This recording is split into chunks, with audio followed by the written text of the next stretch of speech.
करें प्रारंभ। जय श्री ओम नमः सिद्धेभ्यः।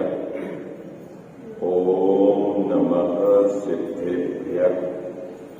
ओम नमः सिद्धेभ्यः।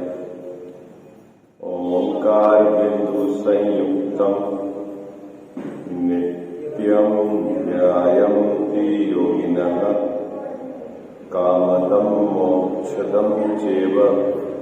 ओंकाराय नमो नमः। मंगलम भगवान वीरो मंगलम गौतमोगणी मंगलम कुंद कुंदार्यो जैन धर्मोस्तु मंगलम।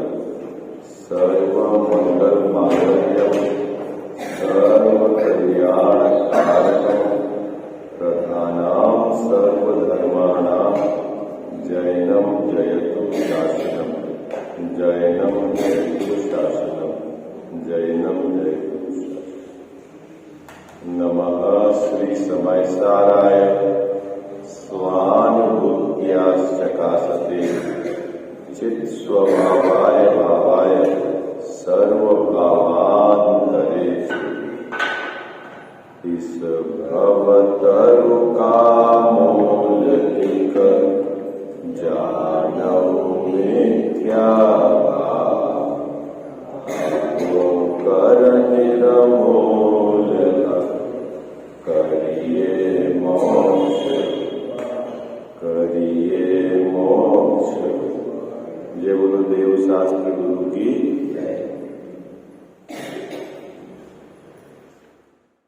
सातवां अधिकार है। मोक्ष मार्ग प्रकाशक ग्रंथ विराजमान है। व्यवहाराभासी मिथ्या दृष्टि के प्रकरण पर अपन विचार कर रहे हैं। चार भेद टोडरमल साहब ने व्यवहाराभासी मिथ्या दृष्टि के किए हैं। उसके अंतर्गत दूसरा जो भेद है परीक्षा रहित आज्ञानुसारी धर्म धारक व्यवहाराभासी मिथ्या दृष्टि। आज्ञा के अनुसार तो धर्म धारण करता है लेकिन परीक्षा नहीं करता, इसीलिए वह मिथ्या दृष्टि है। क्योंकि यह मिथ्या दृष्टि का भेद है, व्यवहाराभासी मिथ्या दृष्टि का भेद है। इसलिए आप अच्छे से समझना, जिनेंद्र भगवान की आज्ञा का अनुसरण बिना परीक्षा किए किया तो भी आपकी परिणति में अभी सम्यक दर्शन प्रकट नहीं हुआ। किसकी परीक्षा करनी है, कैसे परीक्षा करनी है, इसकी चर्चा टोडरमल साहब ने पूर्व में की। जिन सिद्धांत जो बात आपको आगम में परस्पर विरोध दिखे उनकी आपको प्रत्यक्ष और अनुमान से परीक्षा करनी है। परीक्षा करते हुए आपको क्या सावधानी रखनी है कि प्रमाद को छोड़कर परीक्षा करनी है। क्या? पक्ष को छोड़कर परीक्षा करनी है। ठीक है। बिना परीक्षा किए आप यदि आज्ञा का अनुसरण करते हो तो भी आप मिथ्या दृष्टि हो। इतनी बात टोडरमल साहब ने पूर्व में इस प्रकरण के अंतर्गत की। जब उनकी बात सुनकर शिष्य के जो भी शंका समाधान थे उसने खड़े किए, लेकिन टोडरमल साहब ने एक और बात यहाँ बहुत आपको सावधान करने के लिए की कि यदि आप जैन धर्म में मूल परीक्षा करके अनुसरण नहीं करते हो तो भी आप मिथ्या दृष्टि। क्या कहा है बाबूजी कि मूल परीक्षा दी। अभी देखना दो तरह का बंटवारा हो गया। एक तो परीक्षा नहीं करते वो एक तरफ हो गए, परीक्षा तो करते हैं लेकिन मूल परीक्षा नहीं करते, वो भी मिथ्या दृष्टि है ना। कितने बंटवारे हो गए बाबू जी, है ना। देखो यहाँ क्या, एक तो परीक्षा नहीं करते, परीक्षा नहीं करते, किसकी करनी है क्या है इसके संबंध में सब बात की। दूसरी, परीक्षा तो करते हैं, परीक्षा करते हैं, इसमें दो विभाजन किए, एक तो कहा मूल और एक बाहर। अभी अपने को ये समझना है कि मूल परीक्षा क्या है, क्योंकि जब मूल परीक्षा नहीं करेंगे और परीक्षा नहीं करेंगे तो भी आप मिथ्या दृष्टि है। बात पकड़ में आएगी आपको जैन साहब। इस पैराग्राफ के अंतर्गत पूरी बात का जोर मूल पे है। देखो अपन पढ़ते हैं, निकालिए पेज नंबर 230, है ना। तथा कितने ही परीक्षा करके भी जैनी होते हैं। क्या कह रहा है? ऐसा नहीं है कि कोई परीक्षा ही नहीं करता।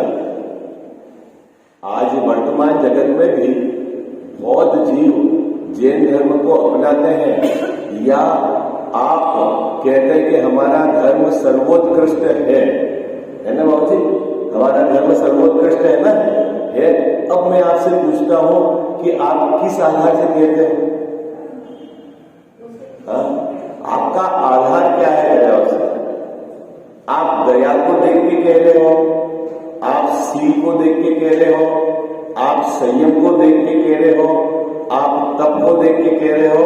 तो अब दया क्या है, सील क्या है, संयम क्या है, तप क्या है, इसके संबंध में आपको विचार करना है। और जिस आधार से आप प्रभावित हुए हो, क्या वह आधार सच्चा है, इसकी भी खोज करनी है आपको, है ना। इस पैराग्राफ की विषय वस्तु है ना। देखो क्या कहते हैं, कितने ही परीक्षा करके भी जैनी होते हैं, ठीक है, परंतु मूल परीक्षा नहीं करते। हमारे एक मित्र है अन्य मत में बाबू, वो दो बातें कहता है कि आपके धर्म में एक विशेषता है। क्या विशेषता है? कि आपके धर्म में जो भी त्यागी व्रती हैं वो अपने पास कुछ भी नहीं रखते। वो अन्य मत में बोले उनके पास 1 रुपया भी नहीं है, कोई बाहर का परिग्रह भी नहीं है, ठीक है। और हमारे धर्म में तो जितने भी जो है मठ को चलाने वाले, उनके पास करोड़ों रुपए की संपत्ति है। तो वो किससे प्रभावित हुआ कि बाहर में आपके जो भी व्रती त्यागी हैं उनके पास 1 रुपया भी नहीं रहता। दूसरी बात वो कहता है, क्या कहता है कि आपका धर्म अपरिग्रही वाला है, और आपके संप्रदाय में सबसे ज्यादा परिग्रह पाया जाता है। बोले ये मेरे को समझ में नहीं आई। दो बातें कहता है। आपका जो धर्म है अहिंसक है, बाहर में क्या है प्रदर्शन को निषेध करता है, लेकिन जब आपके कोई भी आयोजन होते हैं तो उसमें दुनिया भर का प्रदर्शन और वो दिखाए, तो ये क्या कॉन्ट्रावर्सी है? उसने अपनी बात की, अन्यमती है वो, इतना गहराई से तो समझता नहीं उसने, है। अब देखो बाहर के जीव भी हर चीज सोचता है। आप ऐसा मत सोचना कि भाई ज्ञान का तो पिंड है ही है ना, वो विचार तो करता ही है ना। आप कोई भी चीज गलत करोगे तो वो अपने लेवल पे एनालिसिस नहीं करेगा बाबू, है।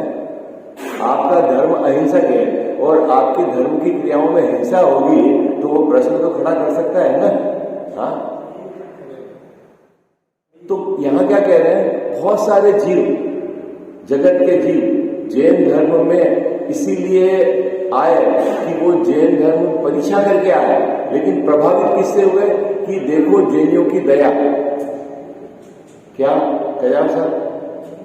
अन्य मत में भी दया है, लेकिन बाबूजी वहां दया का बाइफर्केशन अलग है ना।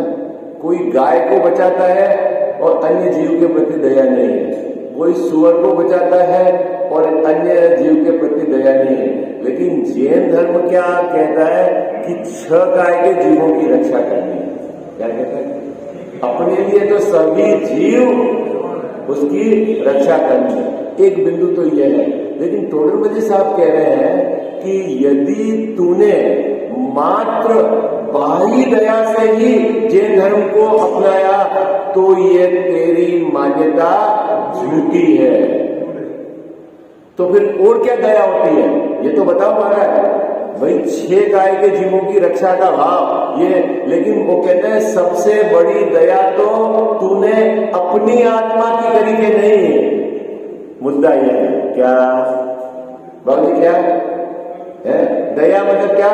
किसी को दुख नहीं पहुंचाना और किसी की विराधना नहीं करनी, उसी का नाम दया है। तो तेरी सबसे बड़ी दया तो तेरे अपनी आत्मा को दुख पहुंचाया कि नहीं पहुंचाया? यदि तू अपनी आत्मा को दुखी करता है तो दया कहां है? बोलो, बात पकड़ में आई आपको? क्या कह साहब 2 बिंदु हो गए है ना। 6 काय के जीवों की रक्षा करना ये तो दया है, लेकिन ये बाहर की दया है। और असल दया क्या है? अंतरंग है। आप वो बोलते हो ना पाठ पंडित साहब का, रवि जी का, पहले दया नहीं, पहले दया करो अपने पर, पहले अपने पर, आराधन से नहीं छिलो। हाँ, क्या क्या कह जाओ साहब, क्या कंडीशन है जैन धर्म की? आराधन से नहीं, दया करो पहले अपने पर। किस पर दया करनी कह जाओ साहब? अब प्रश्न कि अपने पे दया कैसे करें? कह जाओ साहब अपने पर दया कैसे करें? तो भाई अपने पे दया कि किससे आत्मा दुखी होता है तू बता पहले। जिससे किससे आत्मा दुखी होता है? कि बोले कसाय भाव से आत्मा दुखी होता है, तो तू पहले कसाय भाव को मिटा। असली दया तो यह है। आई बात? कैसे जीव दुखी कैसे होता है? तू कैसे दुखी होता है बाबूजी? कसाय भाव से दुखी होता है।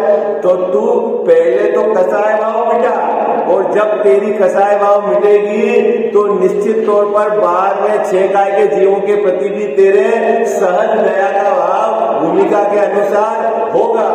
ये तो है जैन धर्म। और तू अपनी दया का तो विचार करता नहीं और मात्र 6 काय के जीवों की रक्षा के भाव से जैन धर्म में जुड़ा है, तो तेने मूल परीक्षा नहीं की। बात पकड़ना है कैलाश सर, बात पकड़ना है बैलेंस। किसको कहना मूल परीक्षा? हाँ, अपनी दया और अपने साथ साथ 6 काय के जीवों के प्रति भी है। ये तो हुआ बाबूजी बैलेंस। और इसने क्या देखा? दया मतलब बाहर की दया को माना है। देखो यहाँ एक एक बात सुंदर है। सील किसको कहना? ब्रह्मचर्य किसको कहना? सील कहना है। अपन ने ब्रह्मचर्य किसको देखा जैसा? बाहर से। और बाहर से भी कहां अच्छे से देखते हो? ब्रह्मचर्य किसको कहते पता है आपको? पांच इंद्रिय के विषयों से हटकर अपने स्वरूप में लीनता, वो तो ब्रह्म स्वरूप आत्मा में लीनता। अपन ब्रह्मचर्य किसको बोलते हैं? मात्र जिसने शादी नहीं की, स्पर्शन इंद्रिय के भी एक विषय, उसको जिसने बाहर में नहीं किया बाबूजी, उसको अपन ब्रह्मचारी कहते हैं। जगत में तो यही है ना ब्रह्मचारी है, लेकिन इतनी छोटी परिभाषा नहीं है जैन धर्म में ब्रह्मचारी। स्पर्शन इंद्रिय के कितने विषय है बाबूजी? 8 भेद है। रचना के कितने भेद है? 5 भेद है। अभी 5 इंद्रिय के समस्त विषयों से वो उदासीन होए, ये तो बाहर की तरफ से बात है। और अंदर में अपने ब्रह्म स्वरूप आत्मा में लीन होए तो है ब्रह्मचर्य। और अपन ने ब्रह्मचर्य किसको देखा है? मात्र स्पर्शन के। तो बोले ये सही परीक्षा नहीं है। सही है बाबूजी? मैं शादी नहीं करी और एसी लगा के बैठा है, हाँ? तो तेने स्पर्शन इंद्रिय का एक विषय तो छोड़ा है और दूसरा विषय तो तेरे चल रहा है। हाँ? अपने मुनिराज उत्तम ब्रह्मचर्य के क्यों धारी है? क्यों ब्रह्मचर्य के धारी है? कि पांचों इंद्रिय के विषयों से बाहर में हटे हैं और अंदर स्वरूप में ही। वो सर्दी हो या गर्मी हो, गर्मी में एसी नहीं लगाते और सर्दी में हेलोजन नहीं लगाते। आई बात समझ में? क्या स्पर्शन इंद्रिय का विषय है ना? आई बात पकड़ में? हाँ, साहब स्पर्शन इंद्रिय का विषय है ना, उत्तम ब्रह्मचर्य है। हाँ? और वैसे भी हेलोजन जलाओ तो कितनी बिजली की हिंसा होती है और त्रस्त जीव की हिंसा होती है इतनी तेज अग्नि के अंदर। हाँ? और वो नहीं जलाते, अन्य जलाते हैं, तो आप मुनिराज पर उपसर्ग करते हो। हाँ?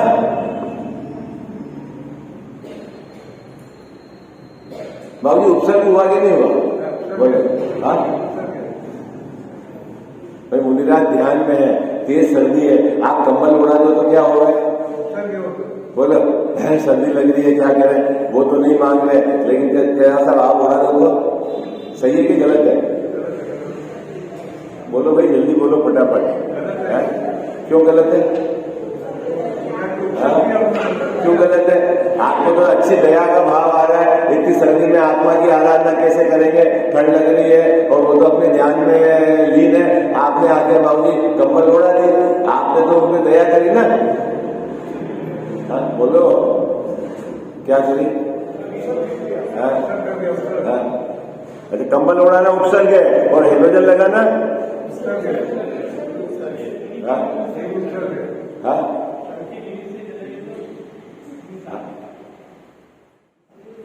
अरे भैया समझो तो सही है आप। हाँ? किस धुन में हो? जैन धर्म के सिद्धांतों को समझो तो सही। हिंसा और अहिंसा का विचार तो करो। हाँ?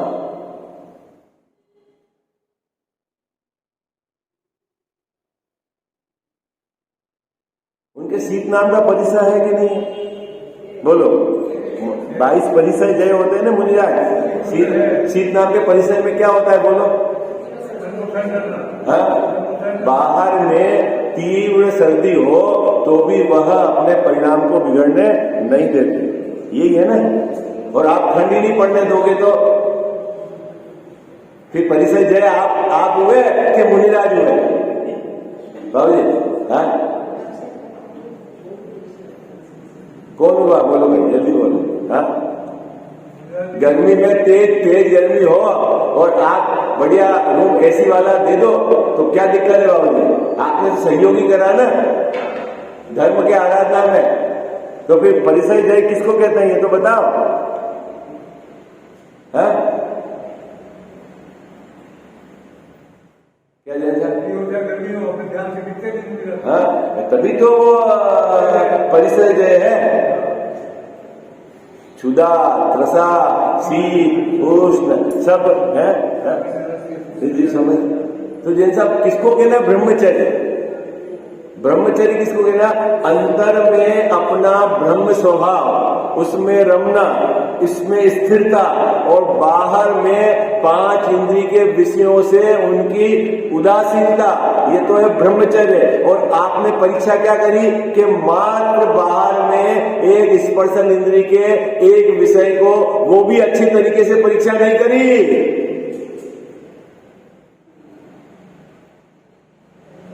और आप प्रभावित हो गए और उनको कहने लग गए धर्मात्मा और उस धर्म में जुड़ गए। तीसरा क्या? दया समझ गए? दया किसको कहना? दया किसको कहना? पहले दया करो अपने पर है। हाँ? और फिर 6 काय के जीवों की रक्षा। यदि आप अंतरंग दया, अब अपनी दया कैसे करें अपन? बोलो भाई अपनी दया कैसे करें? अपनी परिणति में राग द्वेष का नहीं होना, अपनी परिणति में विकारी भाव का नहीं होना, अपनी परिणति में कसाय को मिटना, ये असली दया है।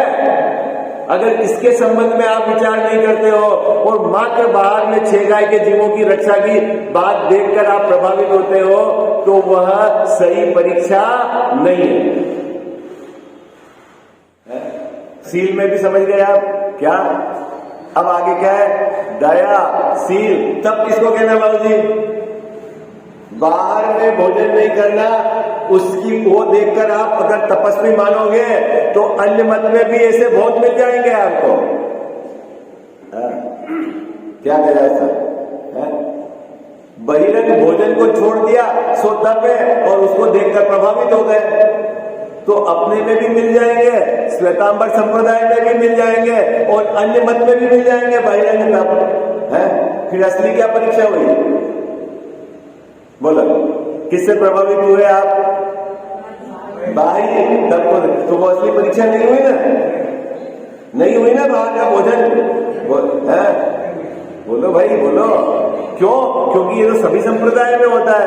तो तब किसको कहना? स्वरूप में प्रतिपन्न। हाँ, क्या कह रहा? अगर वो अंदर में अपना जो तप, अपने स्वरूप में तृप्त रहना, उसका नाम तप है। वो परीक्षा नहीं करी और बाहर की परीक्षा करी तो उसमें कोई आपके साथ नहीं। हो गया ना? दया, सील, तप, संयम। संयम किसको बोलते हैं बाबू जी? 5 इंद्रियों और मन को रोकना, संयमन। रोकना क्या? संयम मतलब रोकना। 5 इंद्रियों मन को रोकना, उसका नाम संयम है। 5 इंद्रिय के विषयों से अपने को दूर हटाना। लेकिन असली संयम क्या है? बोलो, है अपने स्वरूप में निरंतर रुकने का प्रयास करना, वो है संयम। और आपने 5 इंद्रिय के विषयों से जिसने दूरी बना ली, उसी को देखकर प्रभावित हो गए, तो आपने असली परीक्षा नहीं की। पूजा किसको बोलना? प्रभावना किसको बोलना? बोलो, है अतिशय किसको बोलना? चमत्कार किसको बोलना? बोलो, अतिशय किसको बोलना? जैसा जहाँ केसर की वर्षा हो जाए, भगवान को पसीना आ जाए, है या अपनी बाबूजी जो इष्ट सामग्री वहां गए अपन ने, जो चाह और वो हो जाए, अतिशय हो गया ना? कह साहब किसको कहना अतिशय है? अरे भाई, असली अतिशय तो यह है कि अपनी परिणति में रत्नत्रय प्रकट हो जाए। क्या है बाबूजी अतिशय? है क्या है? चमत्कार किसको कहते हैं? अपना चैतन्य का चमत्कार है। इसको खबर पड़ जाए कि मैं परमात्मा तत्व हूं और उसका आश्रय लेकर परिणति में कसाय के अभाव रूप शांति है, तो अतिशय है बाबूजी। बाकी क्या अतिशय है? ये खबर है। इष्ट किसको बोलते हैं भैया? इष्ट किसको बोलते हैं? असली इष्ट बना क्या है? बोलो, अपने परिणति में पाप पुण्य का अभाव होकर धर्म प्रकट हो, वो इष्ट है। आपने ये परीक्षा की कि नहीं करी? बोलो, साहब ये तो हम जानते ही नहीं थे। क्या हम तो जानते ही नहीं थे? हमने तो थोड़ा सा किसी को भोजन छोड़ दिया, कोई 2 कवे ले रहा, कोई 3 कवे ले रहा है, इससे हमको जयनाथ शुरू हो गया। किसी ने दया पाली, किसी ने मंदिर बनाया, किसी ने ये करा, और तो टोटल मुझे साथ कहते तेने सही परीक्षा नहीं। बस अब ये मुद्दा है, बहुत बात पकड़ में आ गई ना। अब इस पैराग्राफ का आपको विषय समझ में आएगा। तो क्या कहेंगे? कितने ही परीक्षा करके भी जेनी होते हैं, परंतु मूल परीक्षा नहीं करते। साहब ये मूल मतलब अपने को सावधान कर रहे हैं आप, है ना? बाहर से प्रभावित मत हो जाना, मूल परीक्षा करना। क्या वैसा आप अनंत भगवान की, आप बताओ, ये बताओ, महावीर जी में क्यों जाते हो? महावीर भगवान की प्रतिमा के सामने दर्शन करने, ईमानदारी से बताना। और पदम प्रभु जी में क्यों जाते हो? तिजारा में क्यों जाते हो? बोलो जल्दी बोलो, बोलो जल्दी बोलो। बाबू जी अतिशय है ना वहां पर? बोलो। अरे कया साहब है नहीं अतिशय? आप बताओ क्या अतिशय है वहां पर? है शायद भैया, क्या अतिशय है वहां पर?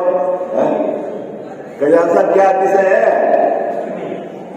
अरे आपने भगवान की वितरागता देखी नहीं, वीतरागता की भावना नहीं भाई। बाहर में कोई सामग्री अनुकूल किसी को मिल गई, उसके पुण्य के उदय से तूने मिथ्या श्रद्धा कर दिया कि भगवान ने कर दी, और तू उस अतिशय में दौड़े जा रहा है, जाप लगाया जा रहा है, उनके गीत गाया जा रहा है, तो न तो तेरी पूजा सही है, न तेरा जाप सही है, और न तेरे दर्शन सही है। हाँ? क्या बात कर रहा है? ये पागलपन है तेरा। हाँ, आई बात समझ रहा हूं क्या? अभी तूने भगवान को ही नहीं पहचाना। और भाई साहब क्या कहते हैं कि आप श्रद्धा रखो काम हो जाएगा।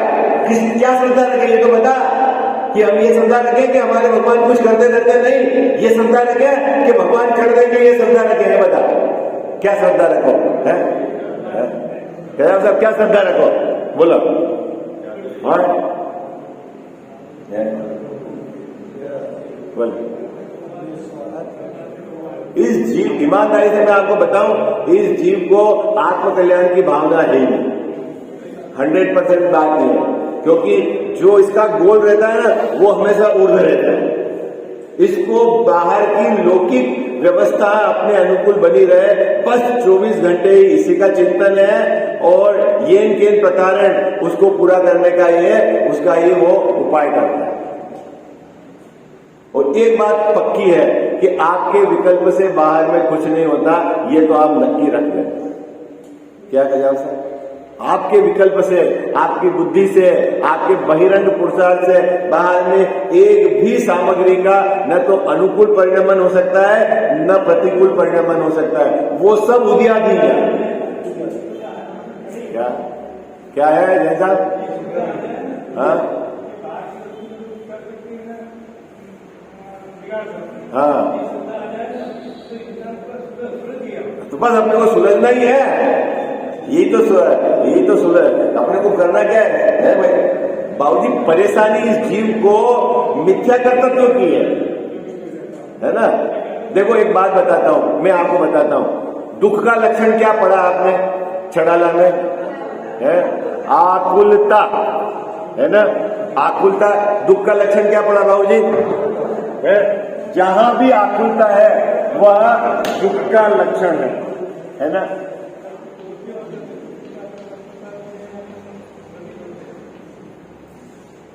और सुख का लक्षण क्या बताया?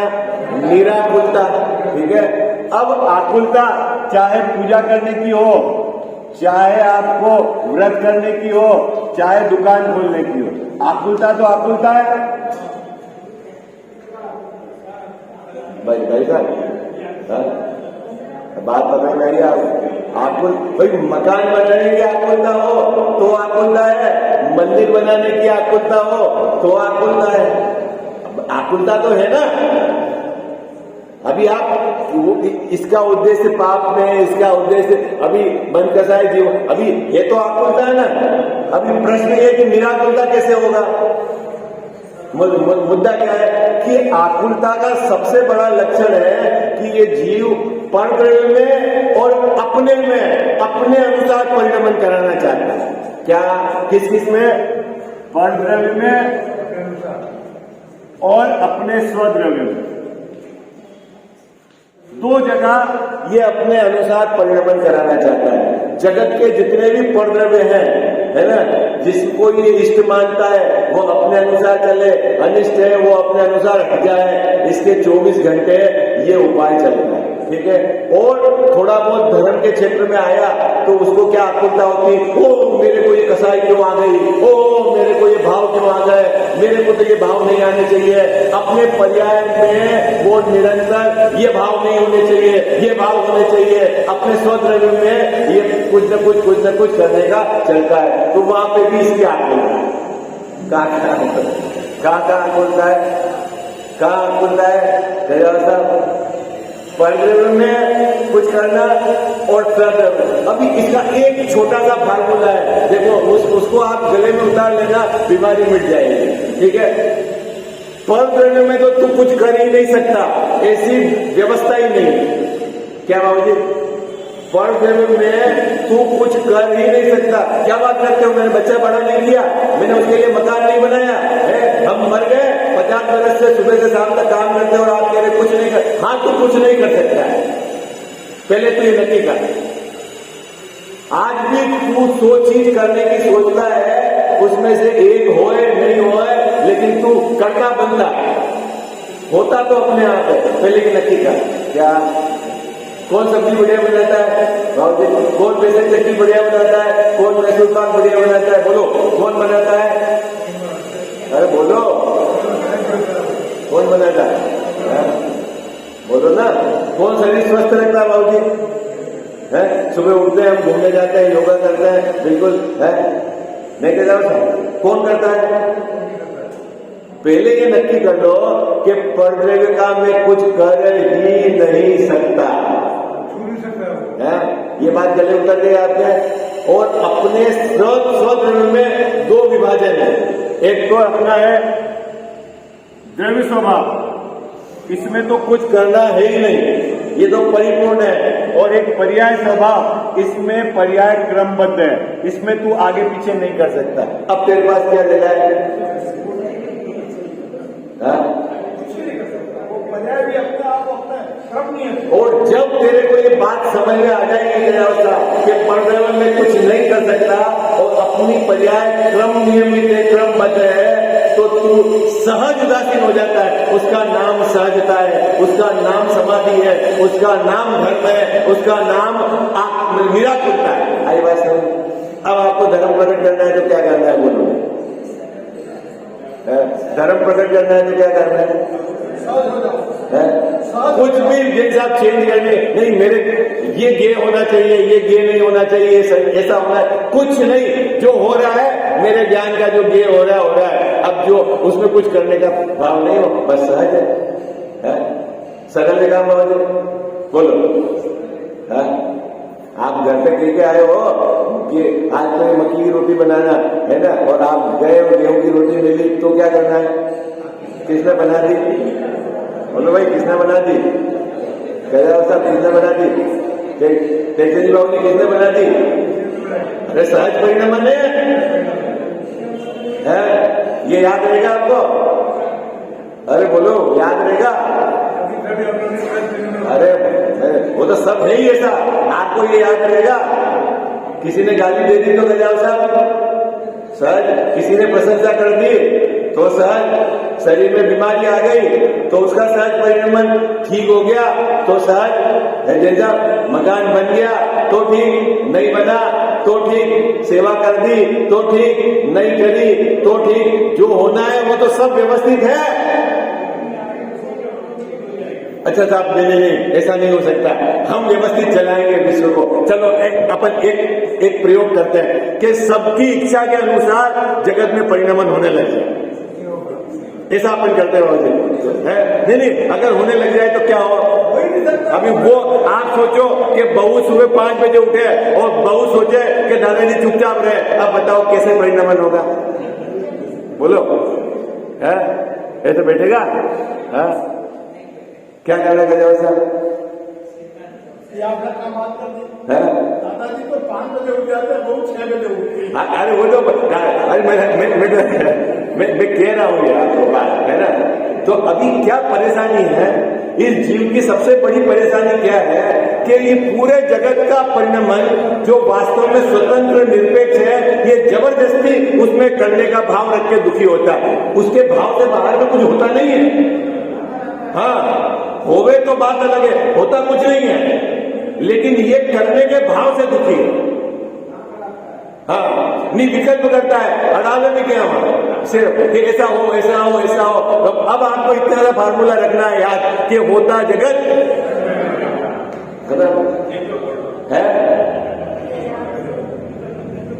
बोर्ड लगाओ मंदिर में, घर में, आपके टेबल पे जहां बैठो वहां आपको याद करना चाहिए, होता सहज। बाहर के किसी भी परिस्थिति में यदि आपको क्रोध आ रहा है या आपका परिणाम बिगड़ रहे हैं, इसका मतलब है आपको अंदर में कर्तापन का भूत चला हुआ है। आई बात समझ में? और जो ज्ञाता रहता है वो सहज रहता है। क्या कहेगा उसे? नहीं, अरे इसमें ये तो गले में उतर रही बात, इसमें कोई कठिन है? दादा ने लिखी समाधि मरण के लिए कि मरण तो एक समय का है, अगर उस समय समाधि होगी तो वो मरण समाधि मरण कहलाएगा, और समाधि तो जीवन है। आप पूरे जीवन भर समाधि से रहो, जिस समय मरण हो जाएगा वो समाधि मरण हो जाएगा। क्या उसकी तैयारी करनी, बोलो। और इसी का नाम समाधि है, सहज रहना। बोलो अब समाधि की क्या तैयारी करना है बाबू? बोलो क्या तैयारी करनी समाधि की है? कितने जोड़ी कपड़े रखने, कहां जाना? अरे भैया तू सहज रहे,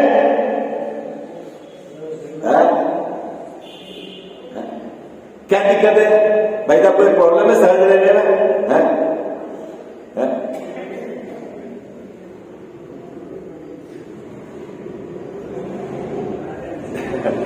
एकदम सरल बात है बाबूजी, बिल्कुल पकड़ में आती है, लेकिन अंदर में जो भूत पड़ा हुआ ना कर्तव्य का, मैं नहीं करूंगा तो घर का क्या होगा, देखते हैं कैसे मैं नहीं करूंगा तो होगा। अरे मूर्ख, तेरे करने से तो आज तक कुछ हुआ ही नहीं है। पहले ये नक्की का, तूने कुछ किया ही नहीं है, तूने मात्र विकल्प किया है। बाहर में तो सब काम स्वयं में हुआ है, क्योंकि तू 1000 चीज करने की सोचता है और होती एक है। इसका मतलब है तेरे करने से नहीं होता है। पहले ये नक्की का, सबको भूत है कि नहीं है? बोलो क्या? मैं नहीं करूंगा तो कौन हो जाएगा, मैं ये नहीं करूंगा तो मैं फैक्ट्री नहीं जाऊंगा, फैक्ट्री कैसे चलेगी, मैं घर का नहीं करूंगा, मालूम पड़ जाएंगे। अरे क्या बात, तू पहले समझ कि तू नहीं कर सकता, कर नहीं सकता जैसा, पहले ये समझ। क्या करे तू पढ़ देगा? इसी का नाम कहते हैं सही श्रद्धा। 4 प्रकार के विपरीत श्रद्धा है ना संविधान में, एकत्व, ममत्व, कर्तृत्व और भोक्तत्व है। 4 विपरीत बुद्धि है। अब ये बात कोई सुनना ही नहीं चाहता है, सुने तो इसको पसीना छूट जाता है, मैंने कुछ नहीं किया, अपने को एक जाप दे देंगे नमोकार मंत्र का, ओम शांति शांति। अरे भाई शांति कहां से आएगी, पहले समझ तो सही। तो निरंतर इस चीज का विचार चलना चाहिए जैसे आप निरंतर, और अपना जीवन आप निरंतर सहज बनाने का प्रयास करो। बाहर में किसी भी उदयजनक परिस्थिति हो, उसमें आपको हटाना रखने का भाव नहीं होए, मात्र ज्ञान का ज्ञेय हो।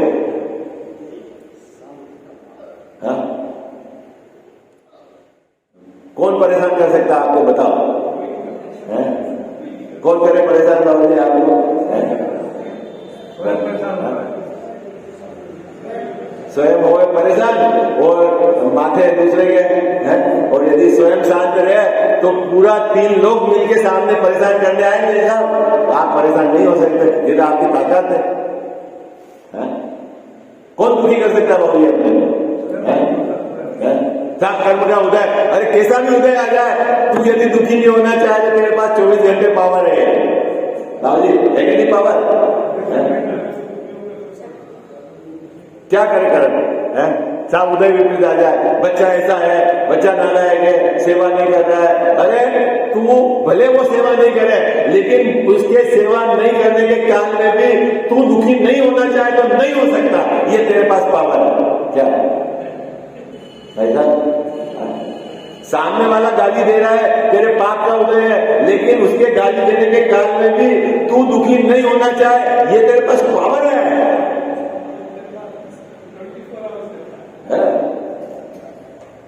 तू अपनी पावर का इस्तेमाल तो कर। बोलो अपन, मतलब अपने पास क्या पावर है इसकी अपने को खबर नहीं है। हर परिस्थिति में जीव सुखी रह सकते हैं, बोलो हर परिस्थिति में। क्या बात चल रही थी अपने यहाँ पर, विषय में अपना दूसरा चालू हो गया है। यहाँ कह रहे टोडरमल साहब, क्या कह रहे हैं कि तूने जैन धर्म में आया है ना, कितने ही लोग परीक्षा करके जैनी होते हैं, लेकिन मूल परीक्षा नहीं करते हैं। वो बाहर में दया देखते हैं, बाहर में सील देखते हैं, बाहर में संयम देखते हैं, बाहर में तप देखते हैं, बाहर में प्रभावना देखते हैं, बाहर में पूजा देखते हैं, है ना, बाहर में चमत्कार देखते हैं। इससे वह जैन धर्म जैनी हुए हैं, लेकिन ये मूल परीक्षा नहीं है। मूल परीक्षा तो तू अंदर में विकरालता दे, क्या मूल परीक्षा क्या है साहब? किसी भी धार्मिक आयोजन में अब आप एंगल देखना, भीड़ उधर मत दृष्टि करना, खाना उधर मत दृष्टि करना, आपका एंगल क्या होना चाहिए कि साहब? वीतरागता की क्या बात हो गई? आपको वीतरागता की भावना मानी है, वीतरागता के संबंध में आपको क्या वहां मान मिला, तो आप समझ लेना हमारे सार्थक है। बाकी तो जीवन तो सब जगह हो ही रहा है बाबू, है क्या दिक्कत है? 99% बाजा देखेंगे, ड्रेस देखेंगे, हैं और क्या बोलेंगे, खाना देखेंगे, भीड़ देखेंगे, ओह बढ़िया प्रभाव ना हुई, आज के आनंद की जाए। क्या हुआ? क्या हुआ बाबूजी? आई बात समझ में? क्या देखो अभी पढ़ते हैं, अभी अब सब टोटल साहब इसका खुलासा करेंगे। क्या कहते हैं? कितने ही परीक्षा करके भी जैनी होते हैं परंतु मूल परीक्षा नहीं करते। दया, शील, तप, संयम आदि क्रियाओं द्वारा व पूजा प्रभावना कार्यों से, अतिशय चमत्कार आदि से व जिन धर्म से इष्ट प्राप्ति होने के कारण जिन मत को उत्तम जानकर, जिन धर्म से इष्ट प्राप्ति क्या होती है बाबूजी बताओ? किसको कहना है इष्ट? कैलाश साहब बोलो, इष्ट किसको कहना? जिन धर्म से इष्ट की प्राप्ति होती है, ऐसा आगम में कहा है, ठीक है। अब प्रश्न है इष्ट किसको कहना? बोलो क्या कहना? सोना चांदी मिल जाए, शरीर स्वस्थ हो जाए, बच्चा अनुकूल हो जाए, है इष्ट किसको कहना? हाँ, पाप और पुण्य के भाव अनिष्ट हैं और उसका मिट जाना जिन धर्म से होता है वो इष्ट है। क्या इष्ट किसको कहना? पाप पुण्य का भाव मिट जाए वह इष्ट बना है और वह जिनेंद्र भगवान के माले से ही मिलता है।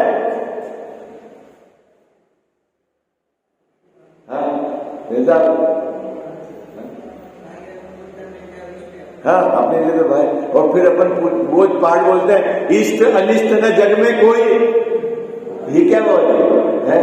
कोई भी इष्ट अनिष्ट नहीं जगत में। बोलो लेकिन ये बताओ, अरे बोलो भाई, चार बच्चों में कौन अच्छा है कौन खराब है? जैसा इष्ट अनिष्ट न जग में कोई। अभी तो मंदिर में पाठ करके गया है और बाहर निकलते बोलेगा अरे ये छोटी लोग वैसी है, बड़ी लोग वैसी है, वो हमारे भाई साहब ऐसे है। अरे अभी तो बोल के गया तू इष्ट अनिष्ट न जग में कोई, क्या बोल के गया? इसकी एक धूल चढ़ी है, क्या मैंने पाठ बोल लिया तो धर्म हो गया? अरे मूर्ख, पाठ में क्या बोला तेरे स्वीकार करा के भी उसका नाम धर्म है।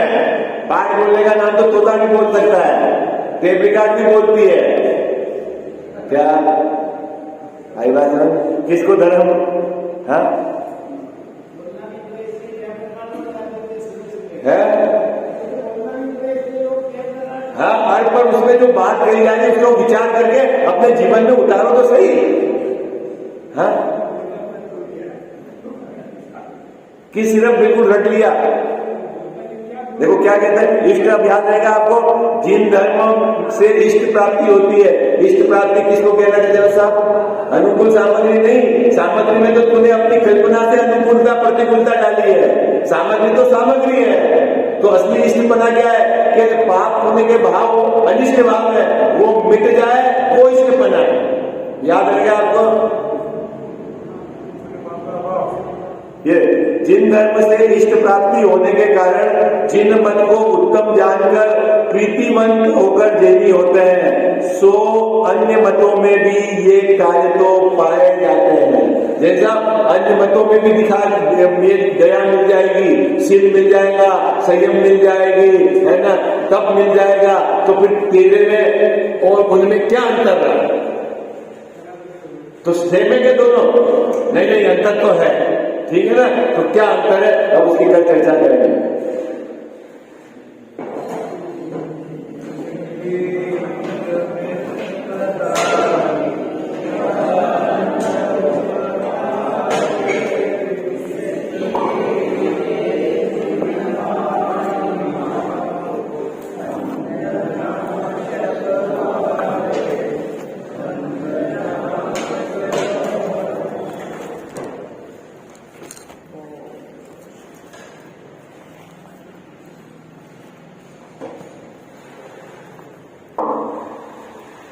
साची तो गंगा ये वीतराग वाणी, अविच्छिन्न धारा निज धर्म की कहानी।